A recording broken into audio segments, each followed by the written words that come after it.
नमो भगवते वासुदेवाय नमः। नमस्कार दोस्तों, आप समस्त श्रोतागण का आपके YouTube चैनल जीवन अमृत पर हार्दिक अभिनंदन है।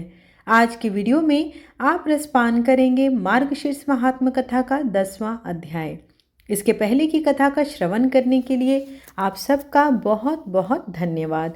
तो चलिए भगवान विष्णु के चरणों को अपने हृदय में साथ करते हुए आज की कथा का आरंभ करते हैं। ब्रह्मा जी श्री विष्णु जी से बोले कि हे तात, नैवेद्य अर्पण करने के बाद मनुष्य को क्या करना चाहिए।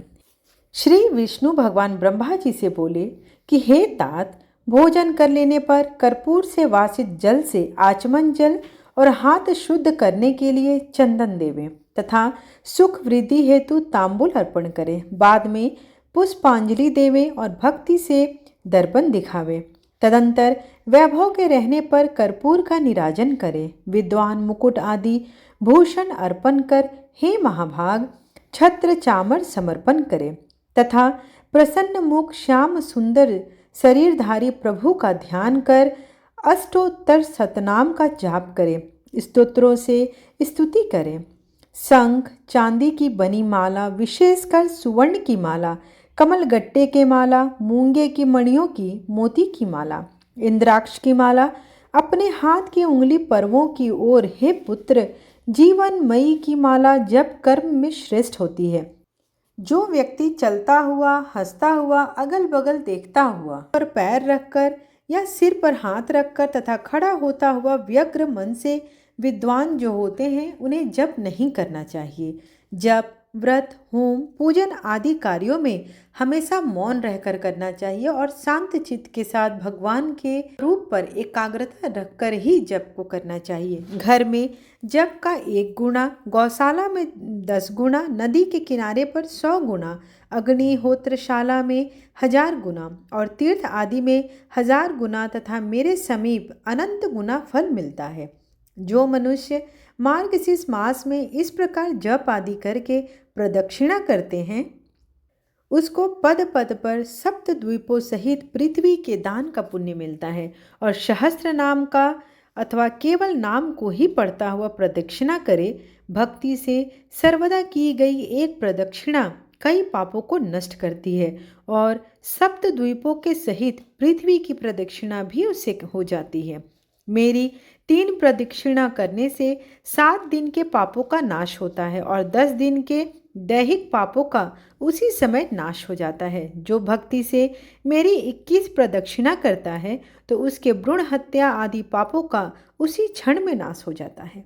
जो भक्ति से अष्टोत्तर शतनाम की प्रदक्षिणा करता है वह श्रेष्ठ दक्षिणा सहित समस्त यज्ञों के करने का फल प्राप्त करता है और उतनी ही बार प्रदक्षिणा के फल का भागी भी हो जाता है।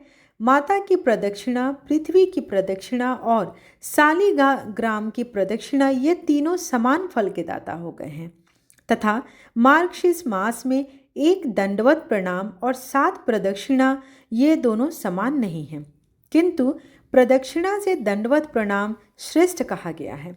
जो प्राणी सर्वदा प्रदक्षिणा के साथ साथ मुझको दंडवत प्रणाम करता है, विशेषकर मार्गशीर्ष मास के आने पर करने से कल्प वर्ष पर्यंत स्वर्ग लोक में जाकर वास करता है।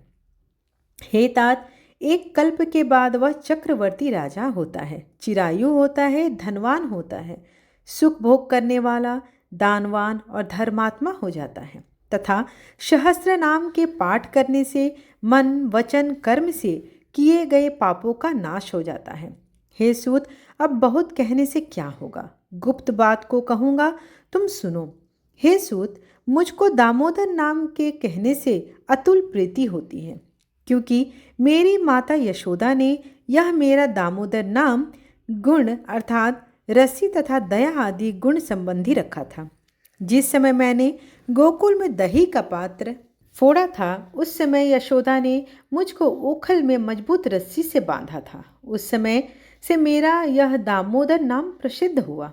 जो प्राणी पवित्र तथा समाहित चित होकर नमो दामोदराय इस मंत्र का प्रतिदिन सूर्योदय के होने पर 3000 जप करता है, जब तक 3.5 लाख जप पूर्ण न होवे तब तक बराबर जप करता है, बाद में बुद्धिमानी से जप का उद्यापन करे और दशांश हवन करे। दशांश हवन के पश्चात ब्राह्मण को भोजन करावे। जो इस मंत्र का इस तरह भक्ति से जप करता है, उसके लिए मैं मनोवांछित धन्य धान्य, स्त्री, पुत्र और भी जो अभीष्ट चीज़ों की इच्छा रखता है वह मैं उसे प्रदान करता हूँ। हे महामते, मैंने मन वचन कर्म से सत्य कहा है, तुम मेरे वचन में विश्वास करो। हे पुत्र, यह मंत्रों का राजा है, मैंने कृपा कर तुमसे कहा है। हे पुत्र, दामोदराय नमः इस मंत्र का राज भी मैंने तुमको बताया है। अष्टांग सहित दंडवत प्रणाम करें। दोनों पैर, दोनों हाथ, दोनों घुटने, छाती, सिर और मन वचन तथा दृष्टि से किया हुआ प्रणाम साष्टांग प्रणाम कहा जाता है। मेरे दोनों चरणों पर परस्पर दोनों हाथों को और सिर रखकर, अर्थात दाहिने हाथ से दाहिना चरण और बाएं हाथ से बायां चरण स्पर्श करता हुआ अपने सिर को मेरे चरणों पर रखे। यह कहे कि हे ईश्वर, संसार सागर के मृत्यु रूपी ग्राह से भयभीत और आपके शरणागत में मेरी रक्षा करे।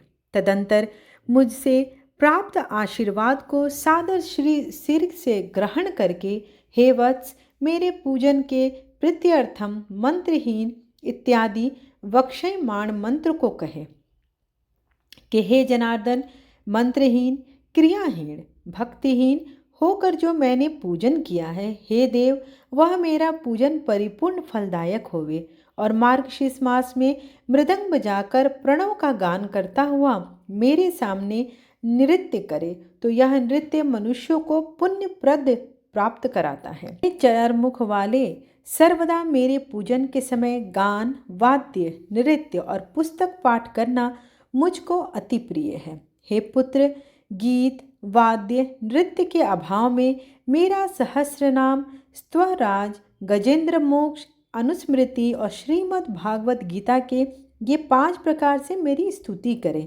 हे महाभाग, ये 5 स्तोत्र मुझको अत्यंत प्रिय हैं।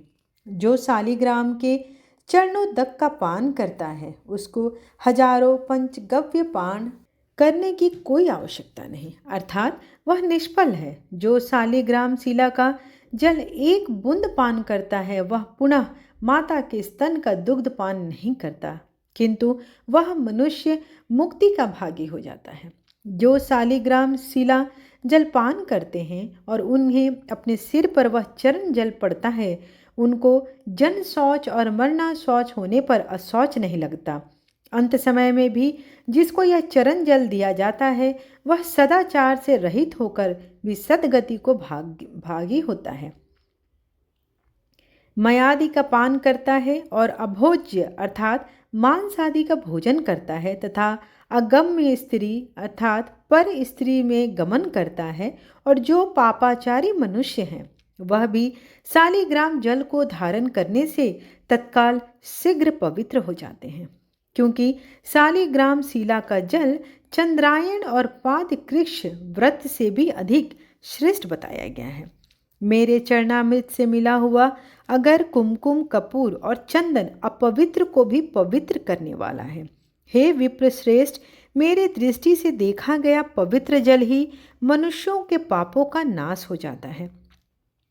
यदि मेरा चरणामृत है तो फिर कहना ही क्या है। तुम मेरे प्रिय हो, दूसरे ज्येष्ठ पुत्र हो, इसलिए मुझको विशेष प्रिय है। इसलिए जो कुछ मेरा रहस्य था उस सब को मैंने तुमसे कह दिया। इस प्रकार मार्गशीर्ष महात्मा कथा का 10वां अध्याय यहीं पर समाप्त हुआ। आज की कथा अगर आपको अच्छी लगी हो तो चैनल को लाइक, शेयर एंड सब्सक्राइब करना बिल्कुल ना भूलें और कमेंट में दिल से लिखें हरे कृष्णा या राधे राधे। धन्यवाद।